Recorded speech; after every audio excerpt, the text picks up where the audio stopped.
Na palavra, a comunicação se realiza. No silêncio, ela se completa. Pois a compreensão se concretiza a partir do silêncio. Há poder em ambos e a sabedoria é usar bem esses dois tempos da comunicação. Dentro de uma composição, as pausas são tão importantes quanto os sons. Uma boa orquestra é aquela que executa bem as dinâmicas das pausas e das continuidades. Mesmo no silêncio da pausa, a canção continua. Não diga as coisas com pressa. Mais vale um silêncio certo que uma palavra errada. O poeta mineiro Carlos Drummond de Andrade recomendava aos poetas: convive com os teus poemas antes de escrevê-los. Tem paciência se obscuros, calma se te provocam. Espera que cada um se realize e consuma com seu poder de palavra e seu poder de silêncio. A recomendação do poeta é sábia e pertinente. Um poema só é bom, se maturado na sementeira do silêncio. Antes de se tornar palavra, a poesia é experiência de vida silenciosa. Os artistas sabem disso, e nós precisamos aprender. Demora naquilo que você precisa dizer.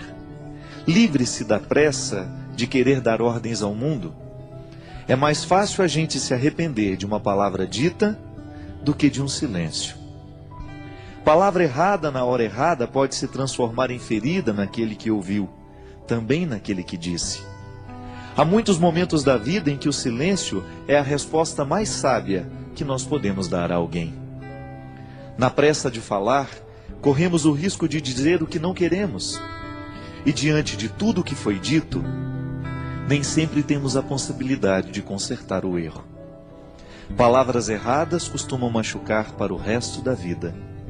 Já os silêncios certos, esses possuem o dom de consertar. Por isso, prepara bem a palavra que será dita. Palavras apressadas não combinam com sabedoria. Os sábios sempre preferem o silêncio. E nos seus poucos dizeres está condensada uma fonte inesgotável de sabedoria. Não caia na tentação do discurso banal, da explicação simplória. Queira a profundidade da fala que nos pede calma. Calma para dizer, calma para ouvir. Uma regra interessante para que tenhamos uma boa compreensão de um texto é justamente a calma. Só assim podemos adentrar nos significados que o autor quis sugerir e, consequentemente, mergulhar no mistério do seu texto. Leituras apressadas podem fomentar equívocos. E equívoco é uma espécie de desentendimento entre o que escreve e aquele que lê. É uma forma de obstáculo para a compreensão da linguagem. Na comunicação verbal cotidiana, isso sempre acontece. Dizemos e não somos compreendidos. Diante do impasse, duas realidades são possíveis: ou alguém disse com pressa, ou alguém escutou sem atenção. Dizer e ouvir requerem silêncio. Só diz bem aquele que pensou antes no que iria dizer, e ouve melhor aquele que se calou para escutar. A regra é simples, mas exigente. Por isso hoje, neste tempo de palavras muitas, queiramos a beleza dos silêncios poucos. Eu sei que muitas vezes nós somos vítimas das palavras malditas. Não são poucas as vezes em que palavras malditas chegam até os nossos ouvidos. Uma palavra pode ser maldita por causa do conteúdo que ela tem, ou então por causa da forma. Hoje eu estava lendo um texto, coincidentemente, falando da música das palavras. E o escritor estava dizendo que para cada palavra há uma música diferente que nós podemos colocar nela. De maneira que você pode dizer uma coisa muito dura a alguém, mas você colocar uma música que faça bem ao ouvido de quem escuta. Então a pessoa escuta aquela palavra dura, mas com uma música bonita. Talvez tenha sido isso que Jesus soube fazer o tempo todo. Jesus dizia coisas muito duras, mas a música das palavras de Jesus era extremamente sedutora. Porque ele sabia muito bem que não adiantava dizer as coisas sem musicalidade. Não adianta nada a gente dizer as coisas com braveza. Não.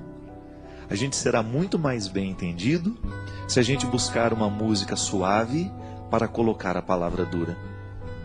Você experimenta isso na sua vida todos os dias. Quando você precisa dizer alguma coisa de muito sério aos seus filhos, e às vezes você não sabe nem por onde começar porque você tem medo do conteúdo que você vai dizer. O conteúdo é duro, é de exigência. E os nossos filhos não estão muito acostumados a serem exigidos. Eles entraram nesta mística do mundo de hoje, nesta tendência do mundo de hoje, de que tudo tem que ser muito simples, tudo tem que ser muito fácil e rápido. E educar os filhos muitas vezes requer um discurso duro, exigente. Então você vai descobrir junto de Jesus que é possível dizer coisas duras com musicalidades atraentes. É isso que fazia com que as pessoas parassem para prestar atenção no que Jesus tinha a propor.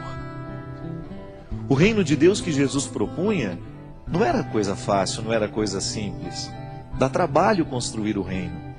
Mas ele construía de um jeito tão terno que as pessoas esqueciam a dureza da palavra e se prendiam na música que envolvia aquela palavra. Minha gente, muitas vezes o que a gente faz de errado não é o que a gente diz, mas é como a gente diz. É a música que a gente coloca na frase. Pode ser que hoje você tenha ferido alguém com aquilo que você disse. Pode ser que hoje você tenha sido ferido por alguém com aquilo que você disse. E talvez você não tenha errado naquilo que você disse. Você tinha razão naquilo que você disse. Você estava certo ao reivindicar o que você reivindicava ou dizer aquela verdade que você disse. Mas talvez você não tenha escolhido o melhor jeito de dizer. Talvez você se perdeu na pressa, na raiva, na ira. É estranho, mas na vida a gente perde a razão quando a gente fica bravo. Na vida a gente perde a ternura quando a gente se irrita, porque a ira, ela tem o poder de retirar de nós a sabedoria. E quando nós estamos fora da sabedoria, geralmente nós não sabemos colocar músicas nas palavras. Todos nós gostamos de música. Todos nós gostamos de ouvir aquilo que entrou um dia dentro do nosso coração, nos fez bem. Por quê? A palavra veio com música, ela não veio sozinha. O intérprete colocou naquela palavra uma intenção tão bonita que você de fato acreditou naquilo que ele estava cantando. Uma canção bem interpretada, ela expressa todo o poder de verdade que o compositor quis dar. Mas aquele que interpreta, o bom intérprete, ele faz a canção se tornar ainda mais verdadeira do que quando nasceu da mão do compositor. Porque ele soube colocar a intenção da voz. Eu, quando dava aula na faculdade de teologia, lá na faculdade Beuniana, eu sempre dizia para os meus alunos que seriam padres um dia: olha, cuidado para você não ficar com um tom de voz, um jeito de falar igual a todo mundo. Busque a melodia das palavras. Busque o seu jeito de dizer. E que o seu jeito de dizer as verdades evangélicas, que o seu jeito de ensinar o evangelho, a palavra de Jesus, as coisas boas da vida, estejam de acordo com aquilo que você verdadeiramente acredita em e identifica neste mundo como ternura. A palavra pode ser dura, mas a música que envolve a palavra não precisa ser. Porque aí você vai ter um poder de convencer muito maior do que se você estivesse usando a palavra dura com uma capa, uma armadura. Não. Todos nós temos medo de armadura, porque ela nos recorda a guerra. E às vezes, ao invés de colocar melodia, música na nossa palavra, a gente coloca armadura. E aí a gente assusta aquele que nos escuta, a gente machuca aquele que nos escutou. Motivação cristã. A Deus toda glória e louvor.